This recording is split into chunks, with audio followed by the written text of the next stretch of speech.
oh yeah, it's broken and we need to change. I'm like, mate, my next door neighbour is 80, you can tell me that. You reckon Scotland roll over and get their tummy tickled? No, they're not England. For them, they would be like, it'd be like 6, 7 out of 10 championship. That's where they're at. So They're on course of three. 6, Three 7. wins. They're on course of 3 wins, it. lads. Why are you laughing? 6, 7. I looked at the fixtures and thought there was a potential they could go 3 from 3. Come on. Mate, I've got respect in you. Oh I wouldn't do that. Right, okay. If we go in low blows, then Scotland were in a legal maul. Yeah. There we go. Yes. There we go. Wales. Hello and welcome to Rugby Union Weekly. I'm Hugo Monnier and we have got rugby royalty in the house tonight. The Prince of Wales, Sam Warburton, is here alongside the King of Edinburgh, John Barclay. There's loads to get stuck into as Scotland survive a massive scare in Cardiff, Ireland demolish England and France remain on course for a Grand Slam. If you haven't already, then what have you been doing? Make sure you subscribe to the BBC Sport YouTube channel to get the best Six Nations analysis every single Monday. And don't forget to leave your comments below. Round 3 and Wales finally turn up. And Sam Warburton. Coincidence? Had a sore tummy, didn't he? Hurty tummy. Hurty tummy. That was good. Got Sam Warburton on Rugby Union Weekly for the first time. we actually had a physio who used to do that. Like Hurty if a player was a bit soft, and you know when you go into training Monday, and if you reported you had a bad knee, like, oh, my knee's sore, whatever, they walk back out the physio room and they go, what's the coach come down? Like, what's wrong with him? He's like, I just got a hurty knee. It's fine. He's been The fine. old grade 0. I know. Absolutely. Stitch up. 0.5. And John Barclay, how are you? I'm good. Right, half term. We've got a rest week. So I want a half term report.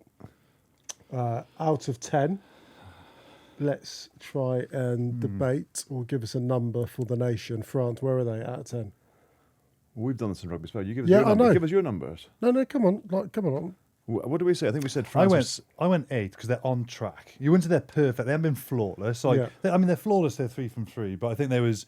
Then Italy, they didn't have to be anything better than third gear. With Got doing the this on a job done, though, Sunday. haven't I they? think I gave them Got a the job 7 because done. I think they've got way more in them. Yeah. Okay. Yeah, Which is fair scary. enough. No, that is scary. Scotland, where are they? I think I gave them a 7 as well. No, but, I mean, you got. No, I gave them a 7. I think off the back of Rome. So you gave France a 7, who are 15 out of 15. Scotland 7. Yeah, we're in As well. second. Okay, cool. Well, that's fine. I'm just asking the question. Fine, we'll get to England. What are you doing it, not me. What did you say? You said 2 when we're walking over here. Shut up. You're out Minus of order. 2. Minus You're out of F order. minus. Okay, Warbs? England. No, Scotland. Scotland. I go. Yeah, I think 7's fair because there was week 1 was a slip up, but England week they were brilliant. England week. Wales wasn't perfect, but I think, you know what, it never is. And I thought the resolve they showed, it wasn't perfect. They wobbled loads in that last 20, but I think the stadium was rocking. If you were there, it was class. If you were there, and I mean that not because I'm trying to talk at Wales, I mean that there was a lot of pressure on Scotland. It was all against them. The noise was all with Wales. Fans were, for the first time, were really backing them in 12 months, and the stadium come alive again. Scotland had to deal with all that, and they dealt with it. The fact they came through, I've seen Scotland teams in the past not come through that, and they come through. So I think I'd put them at 7. I'd put Scotland at 7. I don't think you can underestimate how difficult it would have been after round 1 for Gregor Townsend, all the players to bounce back and then perform as well as they did against England. Everyone's talking about Gregor being sacked, and I actually think a lot of that questioning was fair. But to try and block that out, stay focused, and then put that performance in, and then the stats will tell you it's only the third time in Six Nations history they've been able to back up an away victory off the back of beating England at home. So I think in years gone by, they lose that game with the Principality.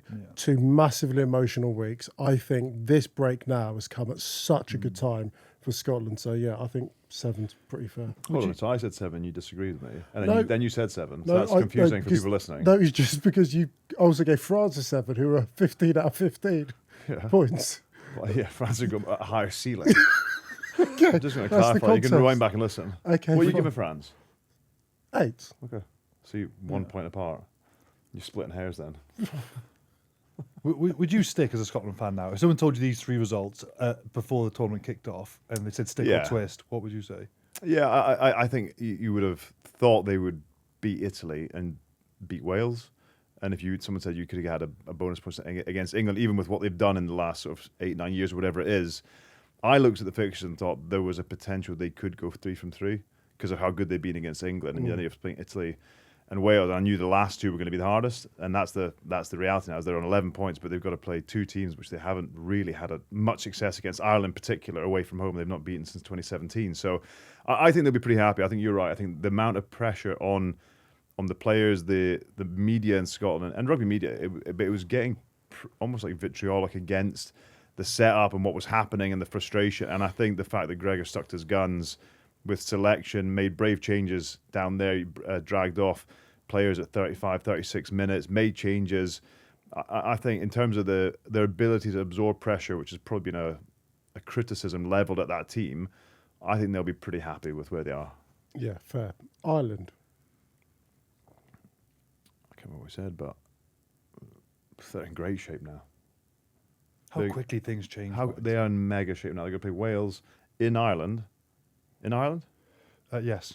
And then Scotland last. And when was the last time they lost to either of those teams? Well, so they could end up with 4. They've never lost a Gregor Townsend, Scotland. No. That's a low blow. No. I thought you were trying to catch him out. No. again. No.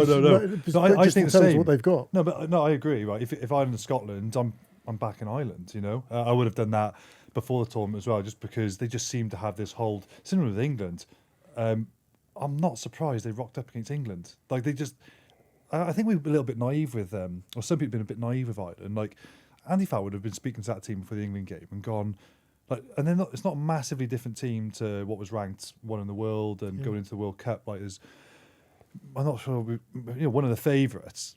It's like, look, there's players in there who've got big game experience in them, who've been there. They know the heights that they can get to. That doesn't just go away. Like it's still in there. So.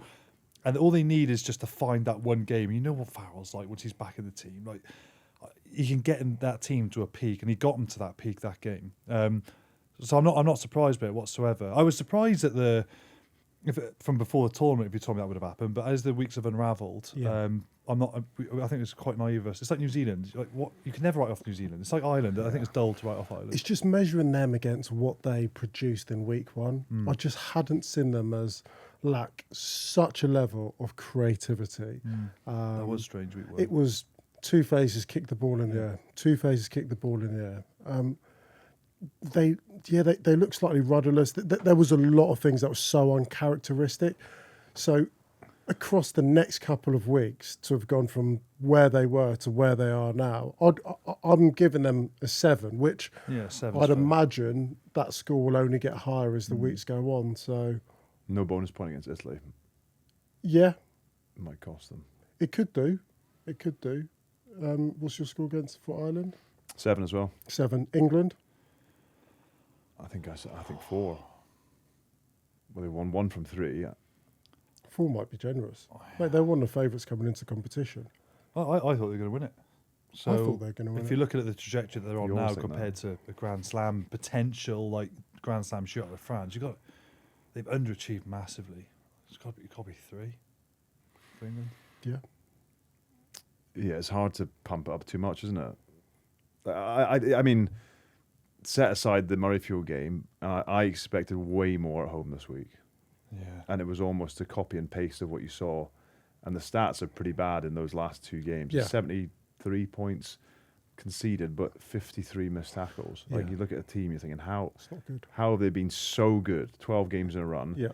to then, they played Wales first up, and Wales were probably a bit cold, looking at how well they played yesterday. But England are way off where they were in the autumn. Yeah. Losing to Scotland, losing to Ireland in successive weekends is far from a disgrace. That can happen. They're 2 very, very good teams. It's the manner. And it's the fact that lightning struck twice. Yeah. Couldn't believe it. I could not believe it. I took inspiration out of how Scotland bounced back against England and thought, okay, that's what we're going to do against Ireland. And then we didn't. Emotionally, we weren't there. Marrow's 100th, and you're thinking all of these emotional indicators that should get them to be able to hit fever pitch and expectant. Allianz Stadium, it's our last game at home of this Six Nations. No, way off it. So, yeah, I'm probably with you with the 3. Italy? Yeah, probably a bit too early to judge because I think they'll fancy themselves against Wales. They beat Scotland in week 1, which is wicked. Competitive against Ireland, got blown away today. But well, no one's really stood up to France yet, so it's hard, I think it's quite hard to judge Italy right now. If they end up with 2 or 3 wins, then suddenly their stock rises. So, significant. I've actually been really impressed with Italy. So I've been impressed with how they're playing. They're a bit off today, but yeah. I think there's loads of growth in that team and continued growth. So So you want to score? that's 6. okay. It's on That is purpose. what we're playing. I couldn't remember what I did. It's been a long day, Yeah, lads. sorry. I think for them, because if they're on course, which they are on course to win 2, so be favourites to beat Wales, then for them they would be like a 6, 7 out of 10 championship. That's where they're at. So They're on course for 3 6, 3 I've wins. done it. They're on course for 3 I've wins, done it. lads. Why are you laughing? 6, 7. Your kids must be the 6, 7. Oh, yeah, big style. I'd say Italy at the minute, they're on course, so I'd say 6. Yeah, I'd agree. Wales. So I said before the championship, Wales could come fourth.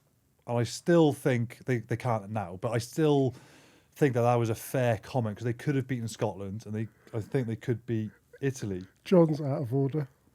What do you do? Well, you don't believe. Is it doing anything? What's wrong with you today? That only works because this is a podcast. But like, Sam, you were like, oh, I had Wales to finish 4th. The side eye, bombastic side eye, that I got from John is you. Please declare what you did. Mate, this is like a witch hunt in here today. John, come on. Mate, I've got respect in you. I wouldn't do that. All right, okay. If we go in low blows, then Scotland were in a legal maul from Yeah. There we beating, go. from beating There we go. Wales. They So did. Wales, I'm pleased with Wales because they could have won that game. Farrell's post-match interview, and he said, when I was a player, I never really understood the heroic loser thing. I hated it. No, you got to win. I understood Farrell's post-match interview. He said I didn't care about if we won or lost, and I felt that with Wales. I didn't care if we won or lost. I just wanted to see that we could compete. Yes. And we could compete, and that's what I was really happy with because honestly, Welsh rugby's been you boys on the other side of the bridge, you're up north, John. Like Welsh rugby, I've been worried for it a little bit. You're thinking if we carry on this trajectory, interest is going to plummet. Which like the evidence of the French game at home, 57,000 people. Interest was going down, and it felt like Welsh rugby was in a little bit of freefall. Loads of record defeats happening recently. It's like if you get a line of best fit, it's going down quick, and it needed something to recover it. And I felt a little bit emotional in the stadium, seeing the noise in there. Fair play to the fans as well, who've even though their team have lost however many games we have in the last 12 months, well, sole victory v Japan. And haven't won the Six Nations for 1,000 some silly days. Like they've all put their hands in their pockets, paid 50, 80, 100 quid, and they've rocked up 70,000 people and cheered them on. And it was loud in there. I thought, oh, brilliant! Like there's life in Welsh rugby, and I think those fans will walk away from that game looking forward to coming back for Italy. And Italy now, I think, will be a 70,000 plus stadium again with expectation to try and win. And it's great that there's that back again because I did feel like we were in free fall. So for that reason, if I had to score Wales, I'd be like, look, it's not where we want to be. That they didn't get the scalp. If they got a scalp against Scotland and Italy, overachieved, and that would be brilliant for where they're at right now. So I'd say they're probably like 4. It's subpar. I would have loved them to have beaten Scotland, but still massive positives from that. Yeah. Should we stay with that game? Because we've done a half-term report. You were both there, the Principality Stadium. I don't know what the expectations were coming into the game. You gents are way more closer to it. But as a neutral watching it, I thought, wow, Scotland are really, really good. But I wonder if Scotland were going to continue the personality forever being Scottish, which is hit this like nirvana state and then just emotionally fall off a cliff, which they didn't. I just think Wales was so competitive. So I was really impressed with how the game played out. But you both were in it. I don't know, John, especially to yourself, going into that game with Scotland, such heavy favourites. What were the emotions come 45, 50 minutes into the game? I turned to Warburton and I said, I don't see Scotland winning this game. I think that was about 60 odd minutes. Oh wow! Was that before or after you said you had a headache because of stress? Yeah, that was. It was probably close to that. That was also something to do with about 4 bottles of red wine the night before. But I just thought the atmosphere. £1,500 restaurant bill, wasn't it? Something like that. The 10 dairy milks during the game didn't help. Are you stress eating? Yeah, I was worried about binge eating. I don't even know how many I had. Put on like 4 kilos, I think, on the weekend. No, I didn't know. The atmosphere in the stadium, you talk about the emotion, and that stadium in particular, I think, delivers it better than anywhere in the world. And it was just, Scotland created loads, and there was so much pressure on them. I think in a weird way, almost more than the previous week, because if they'd lost against Wales, it would have been catastrophic for the team, for Gregor Townsend, for everyone who would then throw it, you only get up for England. And then you're suddenly looking at, you've got 1 win out of the first 3, and you've got the 2 harder games. I think they handled the pressure really well. I think the bravery in that kind of environment was what impressed me most. They made loads of mistakes. Wales forced them to make loads of mistakes, and they look at that and think, well, we got maximum points, and we found a way to win in really hard circumstances, which isn't something you probably would have said about Scotland for the last 12 months. How difficult is it, Wolves, for this crop of Welsh players who are literally having to find their feet and learn on the job in probably the most unforgiving of competitions? Yeah, I was thinking this just because I hate, and I don't like when people refer to the team from say 2010 to 2021, that sort of group of players, because it's like, yeah, but that group of players came in 2009 and 10 into a team which in the last 4 years have won 2 Grand Slams. So you've got senior players there who are guiding you through test weeks, guiding you through games. So by the time that you're mid-20s then, you're ready to take the international game with the scruff of the neck, where these players are sort of learning that a little bit on their own. They haven't been in that situation where they've been leading in 74th minute with 70,000 people suddenly expect you to win. And, we covered those small moments at the end of the game. And I don't look at that as, I was like, people are saying, it's an opportunity missed. I'm like, no, it's not. Because it's a great learning curve for those players. And I said an anecdotal example of, I remember playing New Zealand, and we never got over the line with them. There was a game where we were beating them and we were playing really well. I had them on the ropes under loads of pressure, and it was like 65th minute or something like that. And it was a simple box kick in our 22. Went to box it, but we were lazy at protecting our 9. And Sam Whitelock just pounced on it, charged down. I think it was Barrett, scored. Momentum swing, lost the game. But never in the next probably like 100 games of my career, when you're box kicking, did I make sure that nobody was protecting the 9? Somebody was always, and they're like the little mistakes you make. Remember when we lost another big game, Australia were leading, got them on their try line in the last minute, and then our winger, I won't call him out, but our winger was standing back. I remember Sean Edwards said in the meeting, "Why are you standing back?" He said, "For the crossfield kick." He said, "They're 4 points down. They're going to run it. So flatten up. They're not going to kick." And you think, "Oh God, of course they are." And these are like this little mistakes that young players, inexperienced players make when you're in the lead.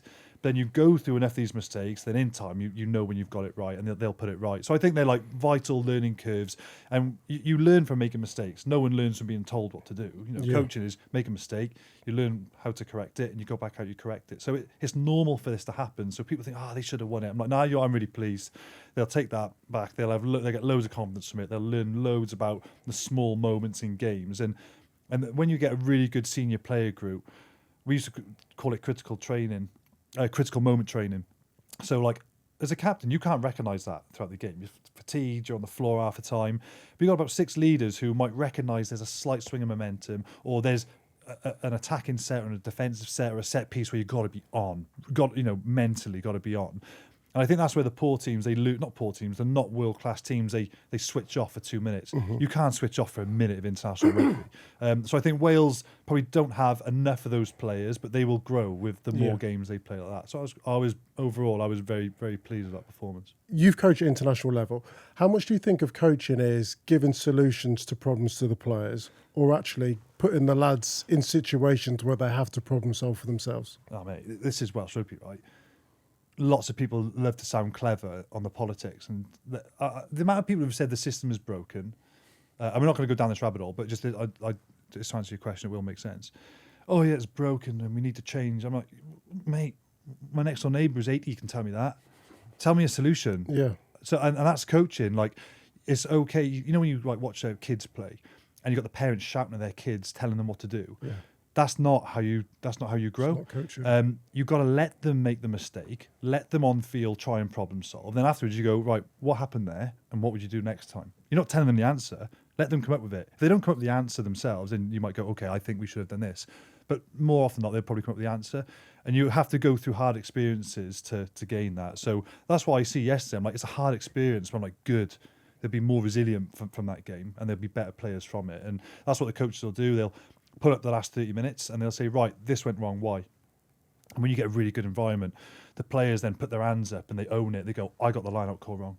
And we had that environment. I thought it was brilliant. You actually get more respect as a player from your teammates by putting your hand up and saying what you got wrong. And it's actually a really good culture when you be able to get that. But yeah, those players went through some great learning experiences. The important thing is now is they recognise them, improve and move on. Yeah. And that's vital. But yeah, I thought it was a good experience for the Welsh boys. It was. Great experience, Finn Russell. He's a big-time player. We're talking about pressure moments and finding solutions. I'm not sure how many other 10s create the moments of magic which he created yesterday to assist his team to that win. Yeah, I mean, in particular that restart, and you talk about that question to Warby there about do you let players find solutions, or do you, I think the other part of that is how do you prepare? And I think in a week where we looked at Wales last week and think there's a lot to fix, and they fixed so much of it, and it's really hard to condense that. And they had a short turnaround as well, 6 days. But then, Finn Russell mentioned it after the game to us. He said, I think Steve Tandy might be a bit frustrated in a week where he knows Finn well. Glasgow have done that for years. Quick restart. They even speak to the ball boys before the game. Make sure the balls are on the pitch. We might do this. We might not. And they probably do it one every, I don't know, five, 6 games. But they do it.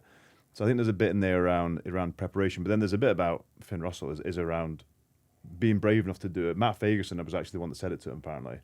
Said to him, although number 8's in the middle of the pitch, he chases the kick probably a bit too long, which is maybe to your point about, right, you learn. He doesn't have to chase the kick for that long.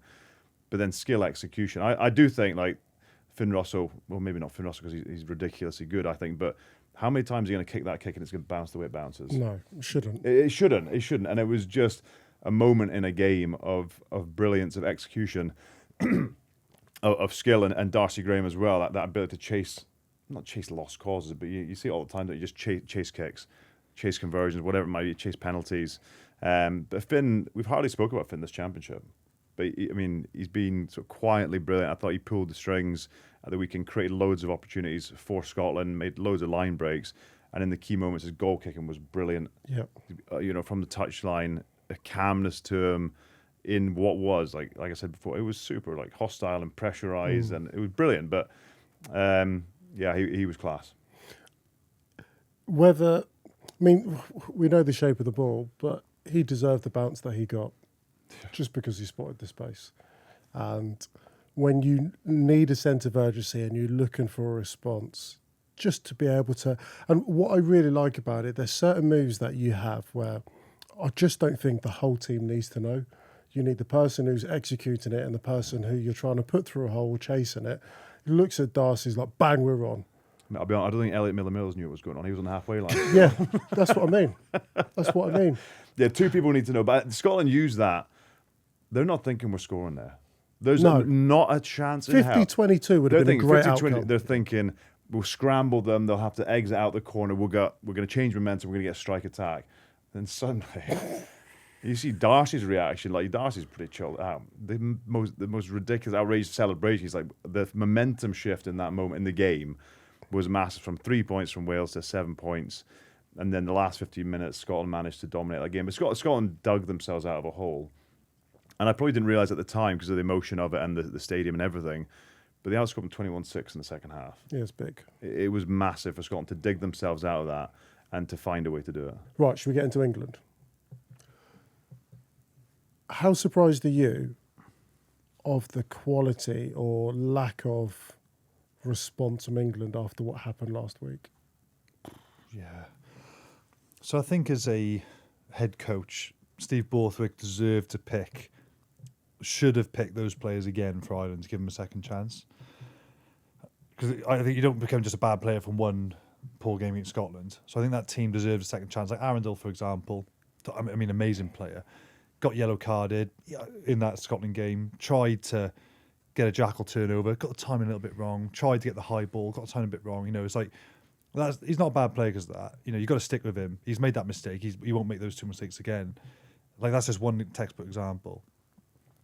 There was some of the players who got a second chance. I was like, oh, that's 2 in a row now. Now, I still think they're top players, but I think it puts Steve Borthwick in a very tricky position to back him again for 3 weeks, or do you give someone else an opportunity? And I still think those boys could bounce back and be a top England player, and they probably will. But I just think it's a tough one. This is where coaches earn their money. Do they stick for a 3rd week in a row, even though they haven't backed up twice, or do they twist? And I'm leaning towards I wouldn't mind seeing a couple of twist cards being played.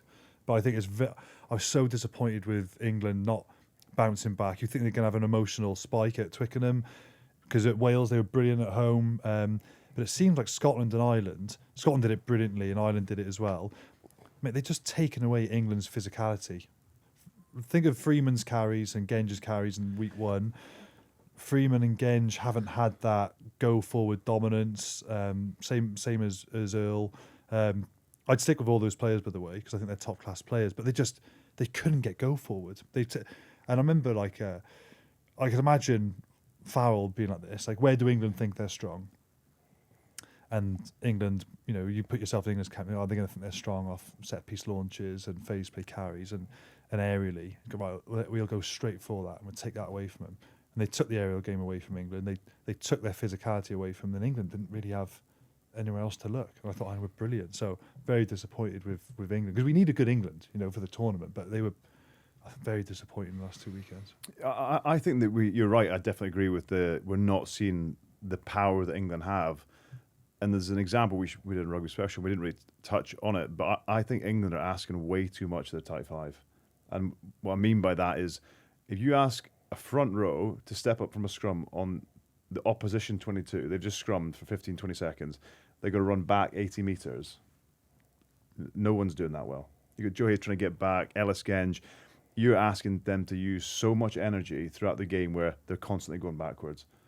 And that's the thing I think about with England. You looked at how Scotland attacked in the 15-metre channels, take them on with width, play to the wide channels, get your hands free, offload.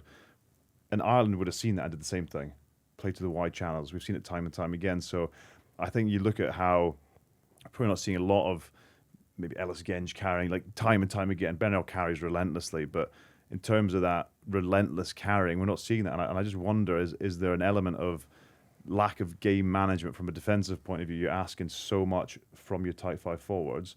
Like, you look at how South Africa play. France Malherbe or Thomas Sawyer, they're not running back 80 metres either. They're not. And they shouldn't be expected. They shouldn't be then expected to run back 80 metres. Jameson Gibson Park, who was exceptional the weekend. Yeah. Quick tap goal. Like that, I don't think that's Joey's fault. And equally last week, I don't think it's Ellis Genge's fault when the ball gets fumbled over the line. You, as a tight head, loose head prop, you shouldn't be asked to do those things. Yeah, no, you're right. I think what's really concerning for me is that there seems to be a game model which England just don't have an answer for. And that's with ambitious attacking sides when they throw the ball around and they start quick. We saw it last week, of course, against Scotland. Spoke about it on the podcast just earlier on in the week.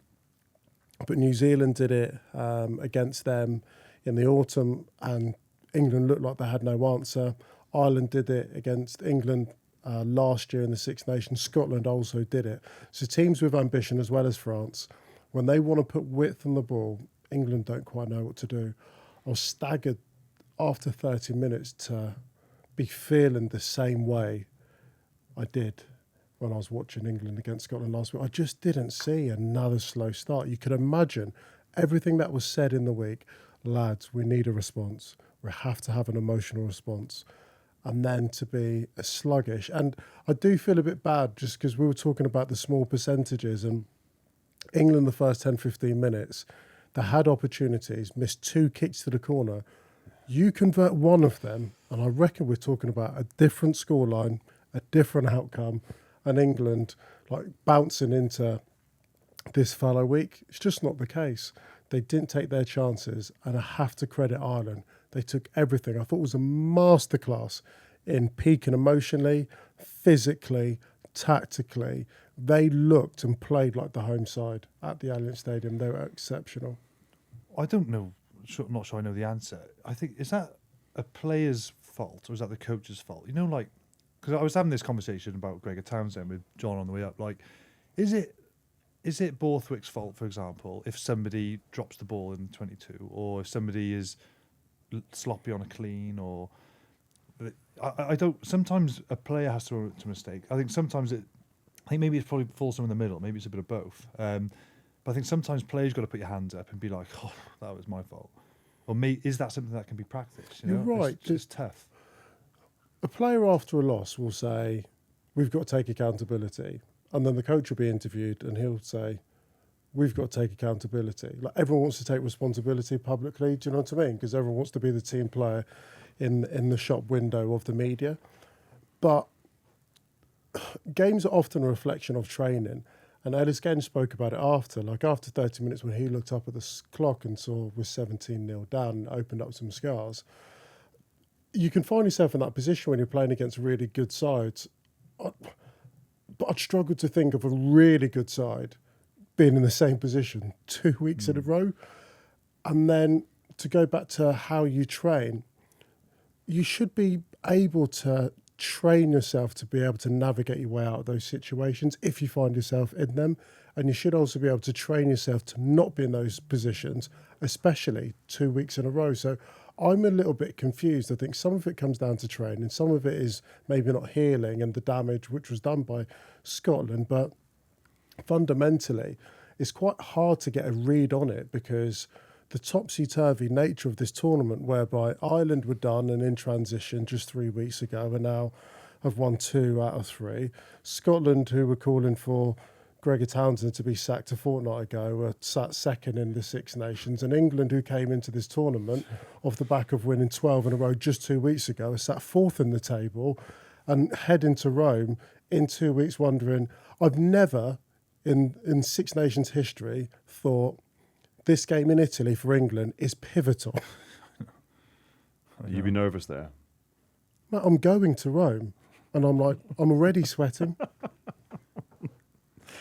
Because everything I've just said What's there. changed then in 12? What's changed? For all three of It's those not the players. teams. The coaching haven't changed. The players haven't And the changed. game ain't Settled. changed. No. You know, settled coaches, settled team.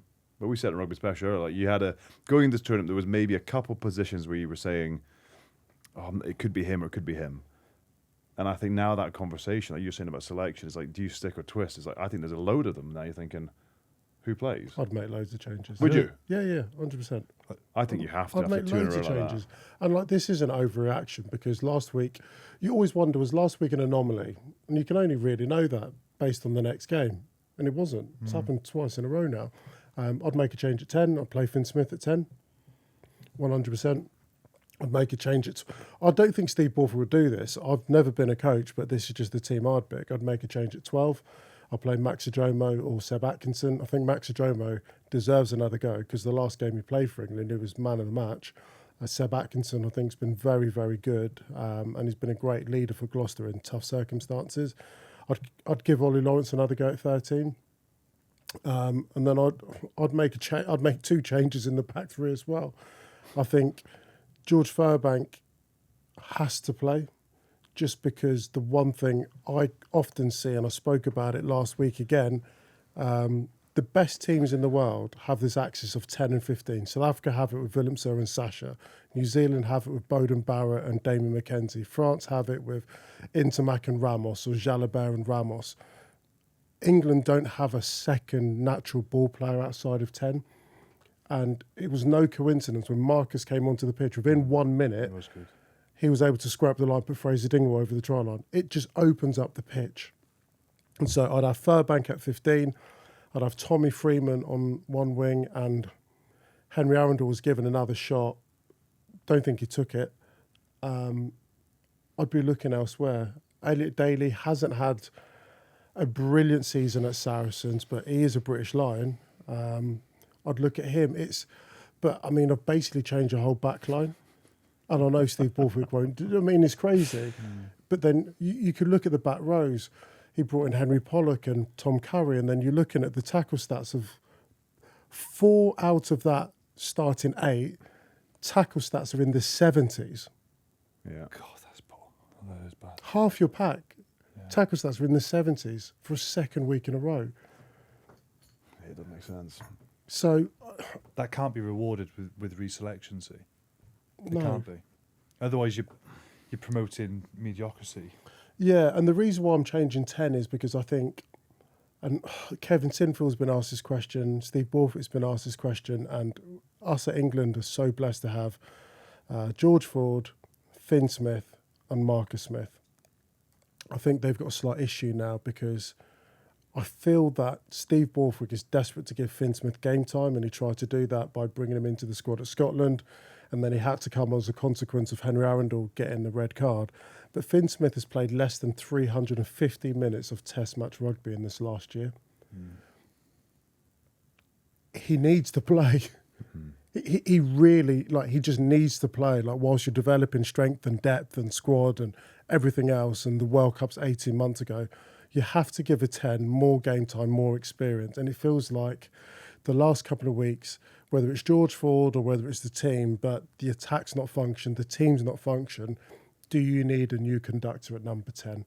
And if it is, I'd say Finn Smith's probably the most likely. I don't know what you guys think. Yeah, I mean, I thought he was brilliant last year, and I thought Jomo was brilliant in the autumn. So I'm looking at them thinking, What's happened? yeah, why they're not the guys that have been playing have been part of a team that's winning 12 in a row though until the last couple of weeks. So yeah, I look at the back three, and I'd be interested to know your opinion on that. Freddie Stewart's superpower is in the air. Teams aren't going to kick a contestable on him ever. Why would you? He's one of the best in the world at it. But England aren't kicking to him to contest either. So you're not only the opposition teams aren't giving him the opportunity to do what he does so well, and they're not winning the area battle. But when they have the chance to use attacking kicks, he's not the guy they're using. Yeah. So you've got a guy in the team who's got a very specific skill set, and he's not getting to do it. So I think it's almost a bit unfair on him. It is a bit. And then I was watching what Ireland were doing to England. And if you watch George Ford is in the back of the pitch a lot because he's a brilliant decision maker. He understands when to kick and run from the back of the pitch.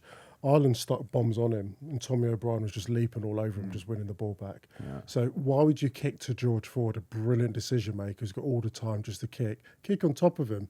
Mate, he's 5'9", and he's not an aerial threat. So back threes are now climbing up on top of him. And I felt sorry for Freddie, It was a definite yellow card. He then comes back on at 37 minutes, and Steve Borthwick hooks him off at 39. And I was chatting to some of the guys, and you could tell Steve Borthwick was going to make changes.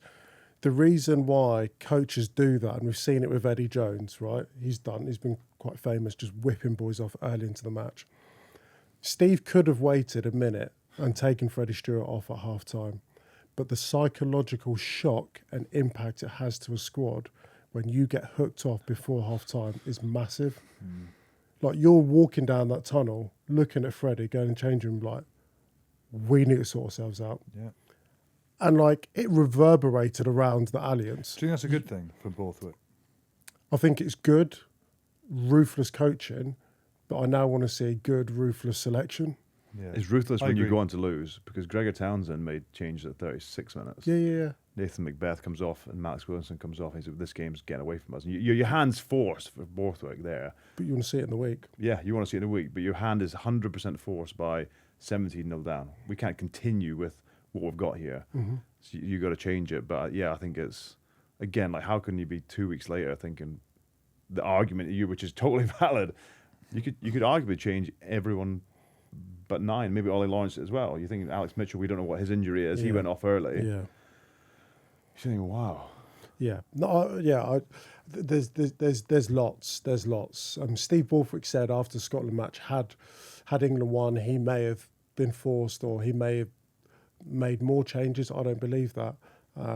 Let's see what he does this week. It's such a big test because we know how much Italy have improved. It's never been good enough for England just to beat Italy. You've always been judged on your performance as well as a result.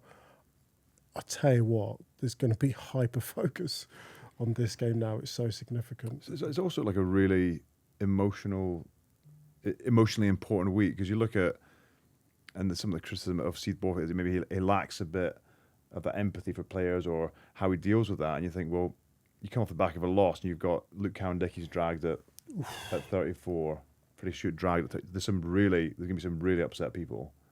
And how you keep that squad thinking, like, let's keep it pointing in the same direction. That's hard off the back of such disappointment. Maro's getting taken off at 54 minutes in his 100th cap. Yeah. But you know those changes there, that takes away, which was a superpower of England's last year, was their bench. The bench you know, was amazing. that 50, 60-minute mark. So because there's been tactical changes before, there's not that big wave of impact from the bench. Yeah. Like a tsunami comes 60 minutes, which has changed the game or helped the trajectory of the game. And because it's sort of been a bit, they haven't played that card, the Six Nations, once. We've not spoke about Ireland, which is really, really unfair, actually. Yeah. Done a lot about England. And, of course, their big story, loads of Conor Minches. Lots of people are asking, I don't know, but post-match, I was hounded of what's happening, what's going on. So that's why we've done that. Ireland, however, while they've got an elite coach to get them ready, get them right. Sam, you've worked with Andy Farrell on 2 British and Irish Lions tours, haven't you? Unbeaten, yeah. I hope people understand why I said that. I'm not that kind of guy. No, because if you watch Rugby Special, you'll absolutely understand why. Oh, dear. But On the iPlayer. yeah, exactly. How good were Ireland? Yeah, we're always going to come on to this. Obviously, people want to majority of our listeners want to hear about what we think about England, but it's absolutely right. We pay credit to Ireland. I thought really focusing on their attack. Their attack was like it was when it was a nightmare to defend. Yeah. Going back a few years ago when there was so many options going to the line, everybody connected, moving together. The speed of ball was amazing. We really focused on Rugby Special, how good the first clear-out player was. First clear-out player, when they talk about breakdown battles, people look at the 7. It's like saying, oh, England's passing game is really good because their 10's good. So no, everyone has to pass. Everyone has to clear out a ruck. Like, we saw examples of props, 13s, wingers, clearing out rucks with such urgency, which give them 2-second ruck ball. England can't recover. They're giving away penalties because they're just chasing the ball because it's just in this downward cascade. I thought so many aspects of their attack was great. Gibson Park got the ball away rapid. So all these things in the mix, I think you have to credit. There was poor moments of England defence, but I think it was exceptional Ireland attack. Okay, well, if you are following this on YouTube, you'll see we've had a few lighting difficulties, pyrotechnics at the Alliance, as well as in the studio here in Salford. I think that's a fair analysis, Wobbs. Barks, you? I thought Ireland were brilliant, and I hope I said this last week. I'm pretty sure I did, that people were maybe writing off Ireland a little bit too early. That's what you said, was it? I think so. We can go back and check the tapes. Okay. I hope I said that. No, I felt I think, like you said, they've got so many good players, such a good coach. Yeah, maybe some of the players aren't the age that you might want going ahead to a World Cup, but put that aside, I thought everything you said was spot on. But on top of that, like the decision making for me, you got multiple options every play in it, whether they're playing the ball in the front, they're playing the ball at the back, whether it's inside, outside, whether Gibson Park's running, kicking game, defensively, they're working the ground, they hammered England on the floor. But I don't think there's any part of the game that England were on top. No. And that's what normally you might expect there'll be little bits of your game that you think, well, they were better than us there. Maybe scrum. The scrum struggled a bit against England still. But I thought across the board, how good their attack was unbelievable. And that's kind of what we've come to expect of Ireland. And I think that's probably why we've been a little bit underwhelmed with them in the first couple of weeks. We haven't seen that level of fluidity to their attack.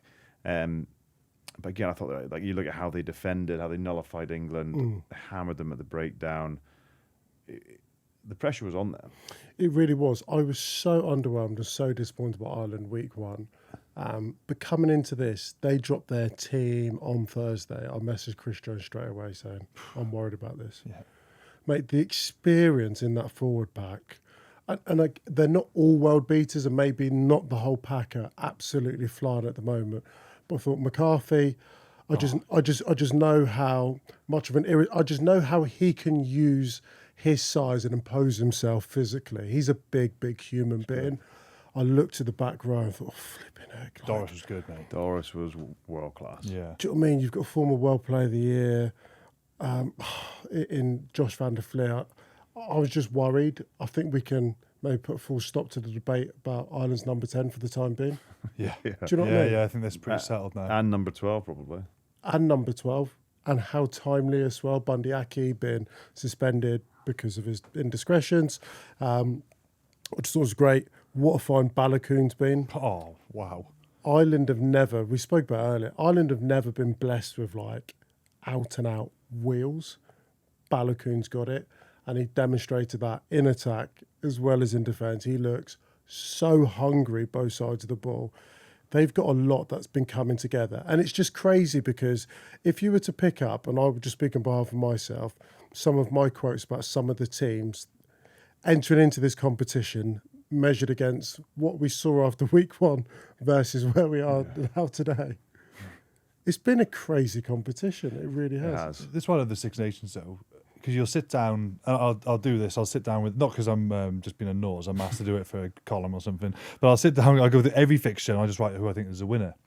And it's quite good we just do it each week at the time, because then you look at who you predicted, you look at you tot up points, you go, oh right, I think France or England are going to win a Grand Slam, or I think Wales might. Oh, what does that mean? Italy aren't going to win a single game. Like you look back and go on it. You can never predict it perfectly. There's always I don't want to say an upset because it's disrespectful to Scotland. It's an upset. It's not really an upset. It went against the run of play, but they got a history of beating England. But there's always a result which you didn't predict and didn't see coming. But this year there's been more, which has been brilliant for us as pundits to watch it. It's made it a great competition. So that's the thing with the Six Nations. It's awesome for that reason. There's always an emotional peak from a team, and they might only get it once in a campaign in the 5 games, but they'll get there and it'll surprise us all. And I think it's great. It does that every single year. When I saw the fixture list and I saw Ireland had to go to the Islands, I thought England would win that and win that well. Before we kicked the ball in the competition. I'm the same. Then this week. And it wasn't close. No, it wasn't close. Am I surprised? I mean, Ireland have got a good result. They've got a good history comparatively against everyone else in the Six Nations at Twickenham. Did I see them having their record win at Twickenham on Saturday? Absolutely not. Was I going into the game really nervous? I did some hospitality before the match, and Unlike you. Sorry, unlike you, I said. Okay. And I had a load of Irish fans ask me who I thought was going to win. And I said, can I answer after the opening 20 minutes? Yeah. And they're like, no. I said, you'll know who wins the match after the opening quarter. If England start and they start fast, they won't look back because they'll get into their groove. If Ireland come with the same intensity Scotland came with, they'll take the game away. And the game played out in that fashion. I was just surprised. Taking nothing away from Ireland. Like, how good is it to play away from home, nullify the crowd, nullify the players, not even let them get into gear and just blow them away? That's exactly what Ireland did. And that's exactly what France are doing to this competition, because they can win the Six Nations in the next round if they beat Scotland with a bonus point. That's nuts. It's hard to see anyone stopping France score 4 tries. It is. So you reckon Scotland roll over and get their tummy tickled? No, they're not England.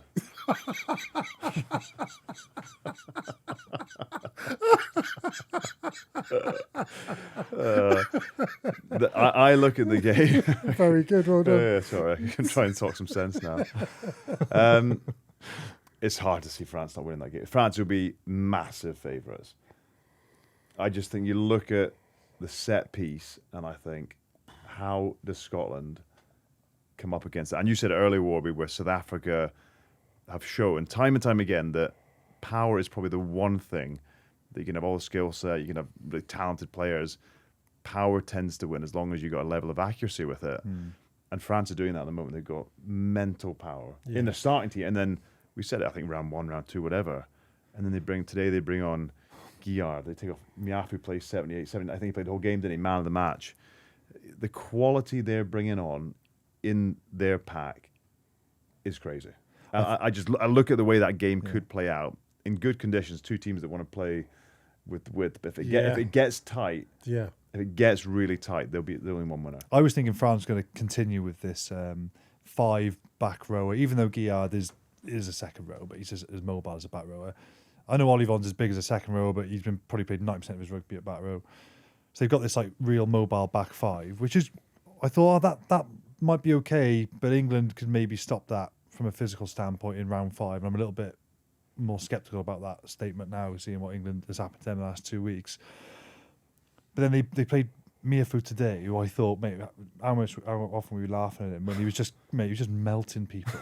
He played a different game. And you said it, it's bang on. You went, mate, how much easier is the game to play when you're 130 kilos? Not to run around, but just I go down and watch my boy play, he's 12, and sometimes there'll be a kid that's like twice the size of people and just running over people. It was like that watching him today. When you're growing up, they go, and then a parent who doesn't know anything goes, the bigger they are, the harder they fall. No, I go, yeah, but mate, vitally, what you're missing is the bigger they are, the harder it is to make them fall. And I just thought, but my point being is, I think Miafu can come in, and I'm like, such a dumb saying, isn't it? It is so stupid. Somebody who's never played It's so stupid. It's like if you try tackling someone 130 kilos, who's angry and just powerful. But I'd like Miafu in that pack, and I think if France want to be world beaters, not just Six Nations, are world beaters, I still think you need that size up front. You need that. You can't play a mobile back 5 and think you're going to do South Africa. I know this is the Six Nations, but I think Scotland will turn up physically and challenge them. If they can do what they did, if they can reach that same peak that they reached when they played England, mate, we got a game. We'll have a game. But I just think if France counter that and pick some heavyweights, I just feel if it's a wet game at Murrayfield, you're going to need some heavyweights. And I think Miafu would be a good selection for that. Scotland need the accuracy they had against England. Yeah. If they have that, they've got a chance. Yeah. Because that means you're converting a lot of your opportunities. You have to do that against France. And then you're just going to have to put your... I mean, when I say you just have to, like, it's a lot harder than that. But we're talking tin hat on, right? Yeah. Like, head in between the wheel of the spokes. And you're just going to have to tackle with your heart for 80 minutes. I think it's set to be a brilliant game. I'm really excited for it. But after round 3, just like the players, I think we all need a week off. I'm grateful for that. Yeah. Gentlemen, it's been brilliant. Wolves, have been good to see you. John? Same. Yeah, likewise. No, I've really enjoyed it. It's been awesome. I've loved being made to look silly with predictions. I've loved the jeopardy. I've loved the topsy-turvy nature of this competition. So I'm really excited for the next couple of rounds. Safe home, gents. We'll see you soon. Cheers, lads. See you soon. Cheers. Thank you to everyone that's been tuning in and watching. We'll be back in a couple of weeks, of course, reviewing round 4 of the 2026 Six Nations. In the meantime, if you want more rugby chat, then search for Rugby in a Weekly on the BBC Sounds app.